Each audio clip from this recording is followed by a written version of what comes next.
What's up, guys? Higgins in Japan here with another edition of whatever this video is going to be called, because honestly it's not going to be a Friday video, but it's technically in the same vein as a Friday video, and holy cow, it's been a long time since I made a video, about a month to be exact. And as you can probably see, a little different scenery here, a little different angle of the car, different schmutz on the roof of the car. I don't know what's going on, guys. Actually, I do know what's going on. I quit my job. So there's that. Let's just get that right out at the top of the video. Yeah, so the reason that I haven't made any sort of content in a month is because I was in the process of quitting my job. And I have since quit my job, got a new job, moved, bought a car, bought this baby. This is mine. Like, I own this car now. This isn't none of that rental stuff that I've been doing for the past 5 years. I own this car now, which, you know, is going to come with its own set of, you know, lovely obstacles, I'm sure. But moved towns, changed jobs, got a car.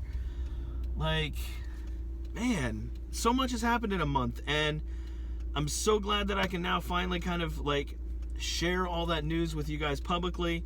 If you follow me on Twitter, or if you're friends with me on Facebook, you kind of knew something was up. Especially if you're on Twitter, you might have known that I moved, but yeah, I quit my job. And so you might be asking yourself, what are you doing now? Well, I'm still an English teacher, still an ALT. But I no longer work for a dispatch company, and I'm directly hired by a Board of Education. So, which again, much like having a new car, is going to come with its own set of nuances and its own set of new challenges. And quite frankly, I've been looking forward to those new challenges for the past 5 years now. And so don't get me wrong, like me saying I quit my job,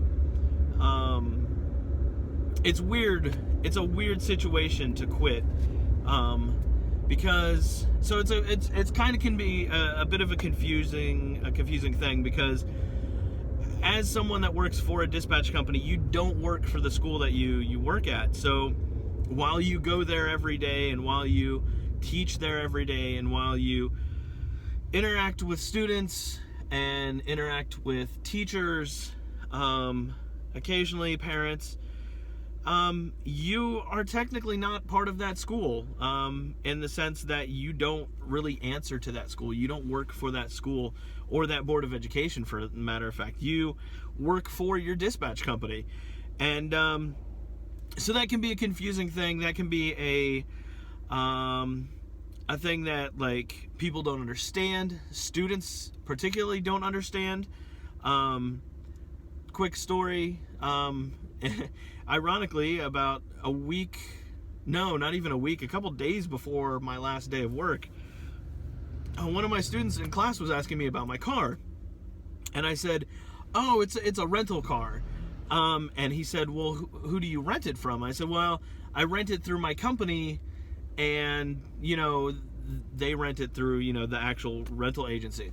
And he goes, oh, so the school owns your car. And I said, no, you don't understand. Like I don't work for the school. And he's like, but you come to school every day. I'm like, yeah, but you don't work for the school. I was like, no.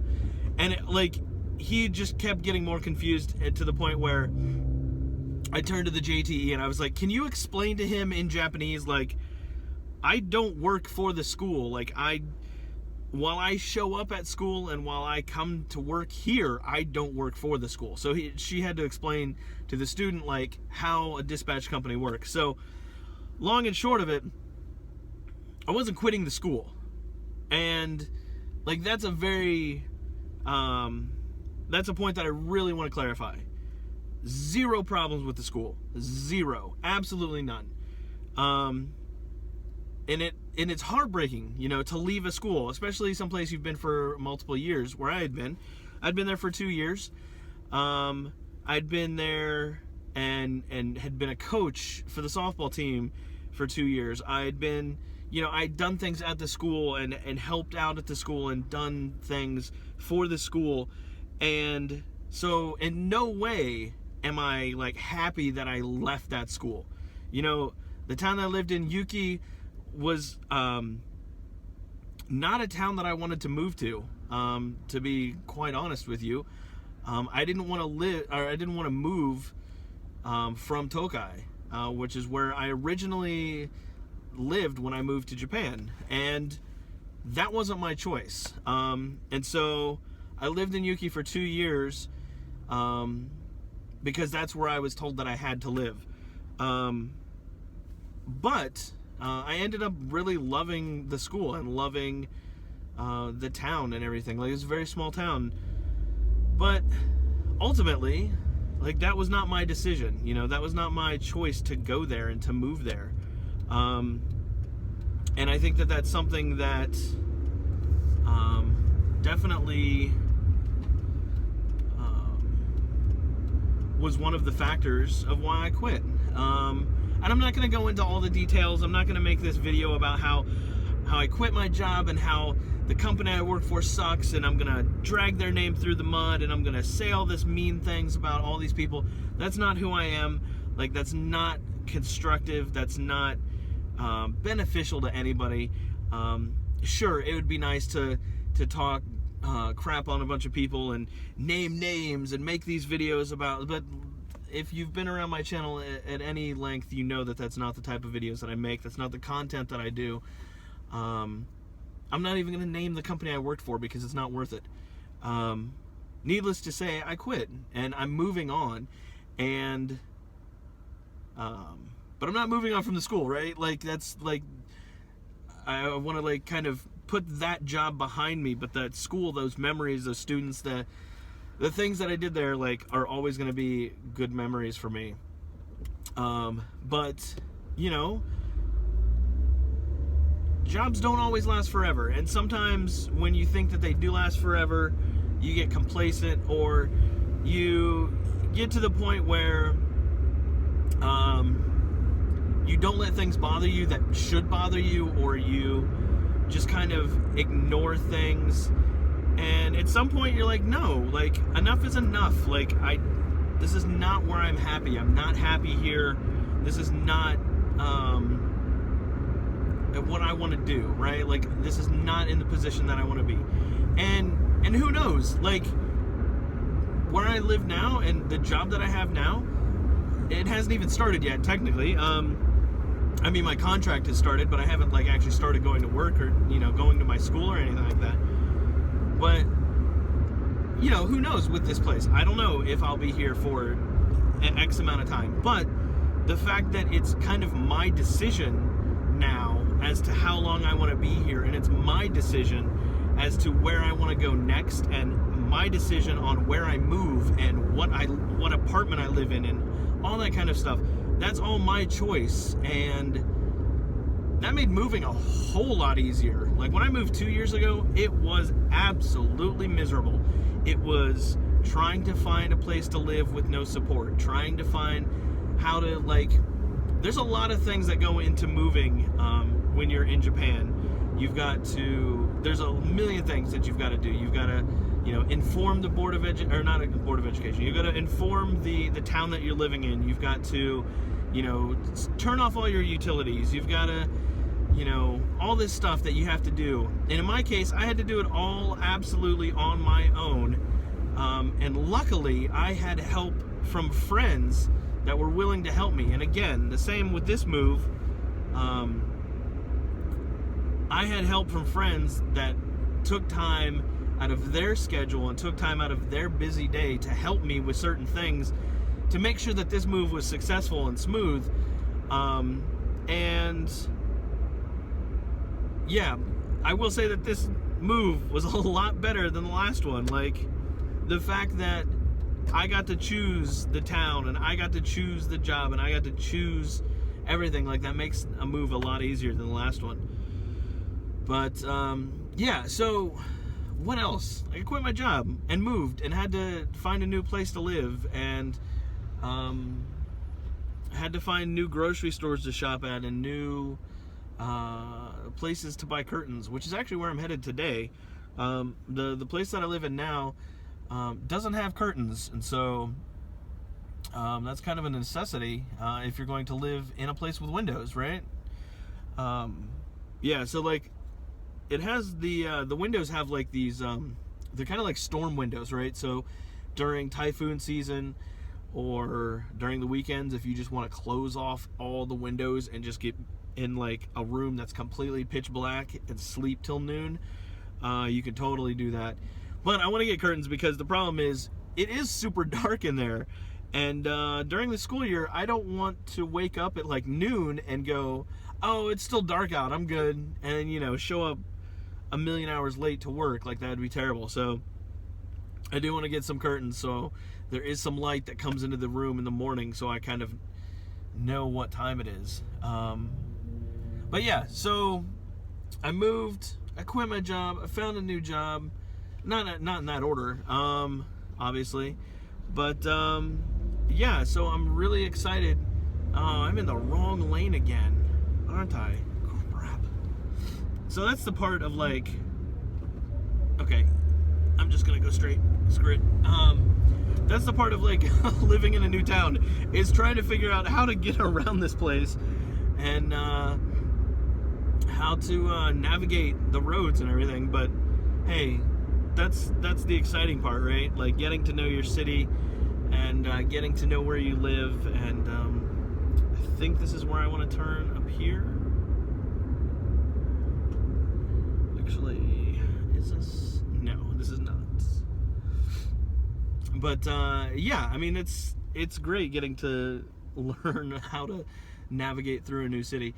But yeah, so it's exciting for me, and I'm excited to start the new school year because it's coming up soon, next week, and yeah, like I'm excited to meet a whole bunch of new students, and that whole like awkward, like, where do I fit in at this school type attitude. Like, and it goes for students too, right? Like first year junior high school students, they've been in elementary school for 6 years and they've kind of figured out their place. Now all of a sudden they're thrown into junior high, and there's all these new rules and all these new things to get used to. And the same goes for the new teachers, right? And especially me moving to a new town, you know, where do I fit in? And so it'll be exciting for me, and that's the exciting part of starting a new job and starting a new life in a new city, is trying to figure out where I fit in here, and what role I will play at the school. Obviously, English teacher, right? That's the role that I'm assigned, but it's more than that, right? There's more than just teaching, and more than just being in the classroom. So I'm gonna go buy curtains now, and hopefully get this video up and edited soon.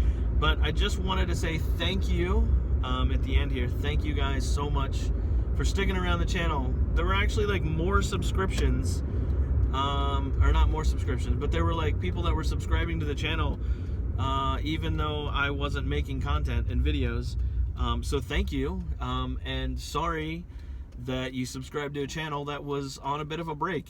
And I didn't feel like making a video of like, hey, I'm on a break, guys, like nothing like that. I mean, I did make that like I don't have time for videos video, which I guess was kind of me saying I'm taking a break, whatever. But thank you for sticking around the channel. Thank you for continually supporting me with your comments and your words and your likes and your dislikes even, and all that good stuff. And yeah, so hopefully I will start making videos more on the regular now. I'm not sure about the Friday video thing. I still might be in the process of like finding my way to school every morning, because, you know, that's a new route that I have to take. And so hopefully I'll start making more videos on the regular. It's springtime now, Sakura season, so maybe I'll get some cherry blossom stuff out. I don't know. It's kind of like a million things that have to be done before, you know, school starts, and but I'm excited for all that stuff. But I wanted to say thank you for supporting the channel and supporting me in their comments, and your sticking around and not unsubscribing, because you totally could have done that, and you still totally can. But thanks so much, and thanks to all the people that helped me move here successfully, because there were times when I couldn't, there were things that I couldn't do. I know my limitations. Unfortunately, sometimes those happen to be with conversations over the phone in Japanese, and I needed help from people. So thank you very, very, very much for those people that helped me, because the move was successful. The move here has been great, and I did take the right turn. I made it. I know how to get here without GPS. All right, one step at a time, folks. One step at a time. All right. Thanks again for watching. I know this is a long video, but hopefully you enjoyed seeing me drive again, and hopefully you enjoyed seeing a new video from me. And I will catch you guys on the next video. As always, head over to facebook.com/Higgins in Japan. It's been a while since I said it, so give me a chance to remember how to say it. Facebook.com/Higgins in Japan for all videos and details about things that I do in my life. Facebook, Twitter, Instagram, all that good stuff, guys. Thank you very much, and I will see you later. Have a good one. Peace.